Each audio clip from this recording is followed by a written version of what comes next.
Never had a lot of shit come easy. Had to work hard, struggle just to be me. Had to rise up just so they could see me. Did what I had to do just to feed me. And what was left over I put towards my dreaming. But the only thing in life that What I Wish I Knew as a Beginning Painter covers so many areas, from art to ideas to thoughts. I'm looking forward to sharing more with you. What I Wish I Knew. Hey there, aspiring artist. Are you ready to take your art to the next level? For the past 40 years, I've been a professional artist, and I've learned a thing or two along the way. Whether you're a beginner, an intermediate, or an advanced artist, I'm here to share my insights and help you achieve your artistic goals. In this video, I'll be demonstrating various techniques using different mediums, from oils to acrylics, watercolors to gouache, and even mixed media. And I'll be showing you, as I share with you the insights, how I paint a particular painting. There'll be different paintings and different medias, and I'm sure you'll learn a lot as you watch. So let's dive in and start creating together. And be sure to sign up for the drawing for a free print. Some lucky viewer will win this print. Look in the description below. I am sharing multiple reflections on things I wish I knew in the beginning. These are lessons I've learned through trial and error, and I hope they can help you avoid some of the same pitfalls that I made. Let's dive in. Things I wish I knew as a beginning artist. God, I could list thousands of them. One great tip is using Galkyd, which is a Gamblin product, to speed up the drying time of oil.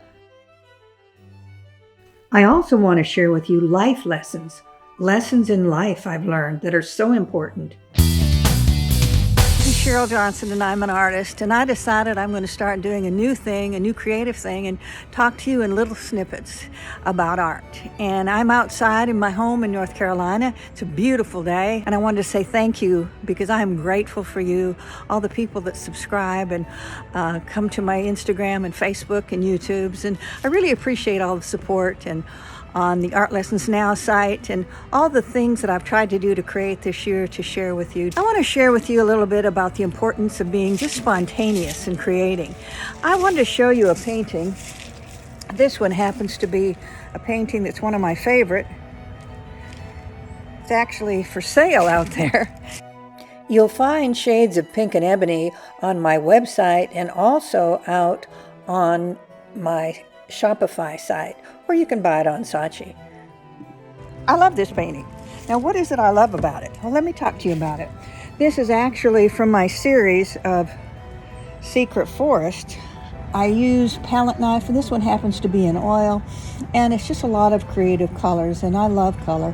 What I want to say to you as we wind down this year is take the time to do something for you. Be creative. Get out your paints, your paper, do something, sculpt, get some Sculpey, I don't know, do something to be creative, and take the time for yourself. You know, life is about spending time with those you love, but it's also taking time for you. Take the time for you. Take the time to be creative. Get out your supplies, go up to your studio or in your kitchen or in your bedroom or outside, and put something together that you feel inspired about. Just create. Then check out my website, CherylJohnsonArtist.com, and also Art Lessons Now. And please follow me on all the Instagram, social media, Facebook, and I'm working really hard to set up e-commerce so you can buy directly and I can put things out there that are affordable. So this is my new method. I hope that it works for you. I'm going to try not to be so caught up in the method and the madness and just do things spontaneously. So thanks for the time. This is Cheryl Johnson, and I'm an artist. I've been recently thinking a lot about my journey to becoming an artist. Let's digress a moment, and I'll take you back to painting plein air paintings in Montana. That was a wonderful experience. I had a fabulous time. Okay, here we are at the Clark Fork River in Montana doing some plein air painting. It is absolutely glorious here. The weather's beautiful, it's fall, and we have got our palette together and our canvas, and we're just going to enjoy this wonderful weather in Montana. Anytime you have an opportunity to paint, take it. Those memories you will cherish for the rest of your life. I'm going to say that again. Anytime you have an opportunity to paint, whether outdoors, indoors, plein air, take the opportunity, make the opportunity, paint. And be sure to take lots of pictures. You can never have too many beautiful paintings inspired by nature. In this video, I also want to talk to you about life lessons in being an artist. And I want to share with you some of my thoughts about my growth as an artist and things that are important to talk about out loud, like your ego as an artist. Are you too sensitive? Can you take criticism? Let's talk a little bit more about that. This connection to the natural world helps me reflect on my own artistic journey. It's during these moments of quiet contemplation that I realize how often my ego can hinder my creative process. An artist's ego can be a complex part of their identity, can be both positive and negative. Artists need an ego to believe in themselves and their work and to keep going when it's hard. And it can be the glue that holds together an artist's vision and action. An artist's ego can be a tool for understanding their place in the world. It can be belief in themselves that helps them nurture and grow their inner voice. It's important to find a balance. We need to believe in ourselves, but we also need to be open to criticism and willing to learn from others. Just to be clear, I'm not talking about confidence and self-esteem. They're really important. What I'm talking about is good old artistic ego. And believe it or not, I'm speaking from experience. I was a beginning artist and had the same fears you may have now. Should you trust others who give you feedback? Well, that's a good question. It depends on who you talk to. And you always do not know if their feedback is valid and if it can help your artistic career. I listened to people that did not give good advice. In fact, I had a show in my early career and I actually sold quite a few paintings, and the owner loved the show, but she had a bias towards animal paintings. And she kept saying, and if you would put a dog in the corner of that painting right there, it would have sold. But that gallery owner, she didn't know what she was talking about. She had a bias, a built-in bias from what she liked. So you can listen to gallery owners. They do have some great suggestions. They've been in business, but really gauge your opinion and your progress, not by what they say, but how they help you grow as an artist.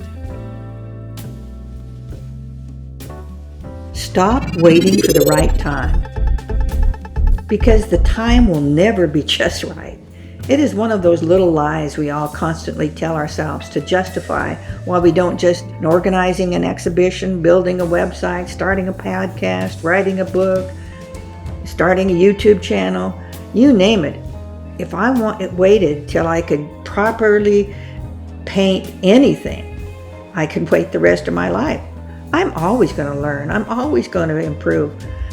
You've got to start where you are. Don't wait for the perfect condition. Of course, every creative person who has something in them waiting to get out is familiar with, if you are waiting for perfect conditions, for the stars to line in just the right way, you are in a long wait. Because one thing for sure, the conditions will never be perfect. There will always be lack of money or lack of supplies or not the right paint or not the right color. And you make excuses. You have to start somewhere. But if you let that thing inside you that says, it's got to be right. I'm waiting for the right time to have my show, or I'm waiting for the right time to try this different style. It's never going to happen. Start today. You have an idea? Do it today. Get started now. Should you trust social media? Well, that's a really good question. We all get caught up And we think we have to put up something every day, and we wear ourselves out.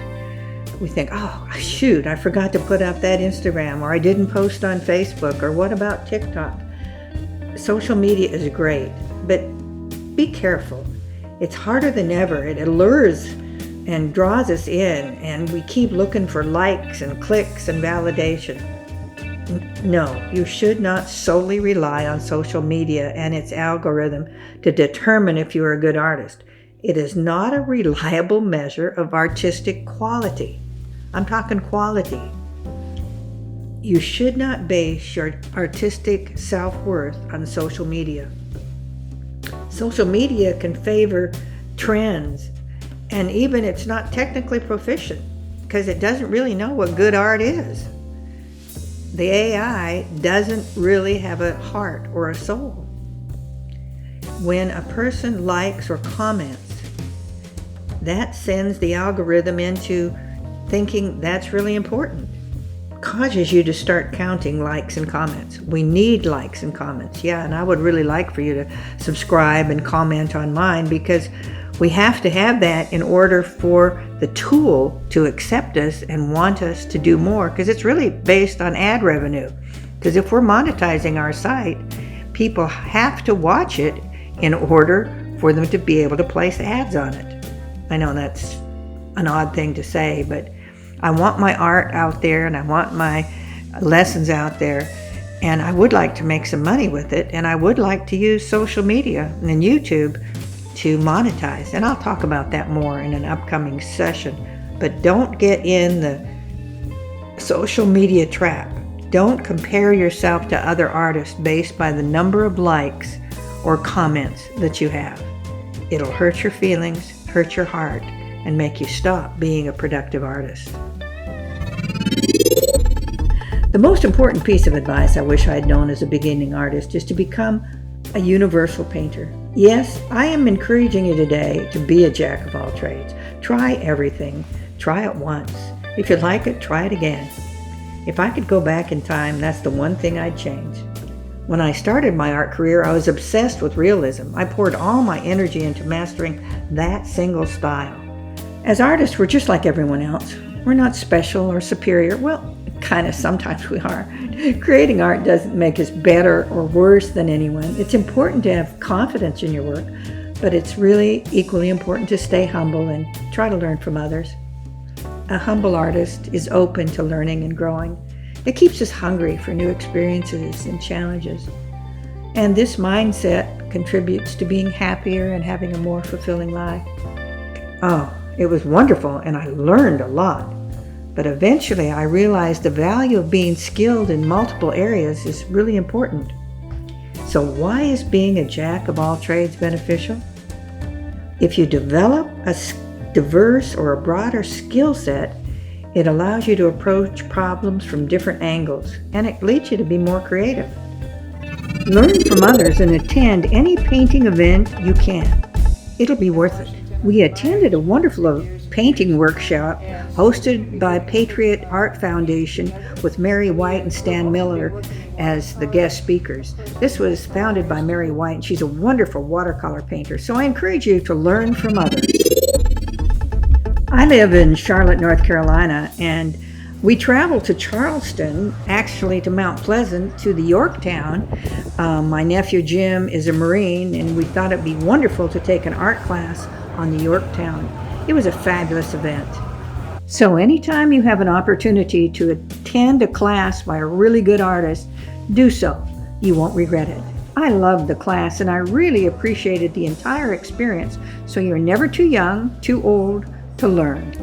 I want to express my sincere gratitude for your continued support throughout the passing years, and I'm excited about the challenges coming to this channel and for the things I'm planning for next year. Yeah, I've got some big ideas.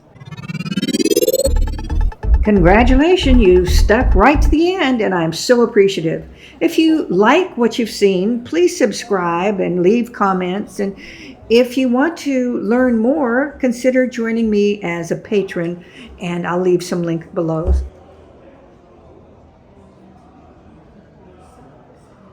This has been a wonderful experience on the Yorktown painting with the Patriot organization. Really exciting to be on the ship and look at all the exciting places that a sailor would be. This is my impression of the Low Country in Charleston, South Carolina, and that's where we've been spending our weekend. We've had a great time. You should plan to come down here. This is Cheryl Johnson. Pursue your passions and have more joy every day. Never had a lot of shit come easy. Had to work hard, struggle just to be me. Had to rise up just so they could see me. Did what I had to do just to feed me, and what was left over I put towards my dreaming. But the only thing in life that has meaning are the things you gotta work for, believe me.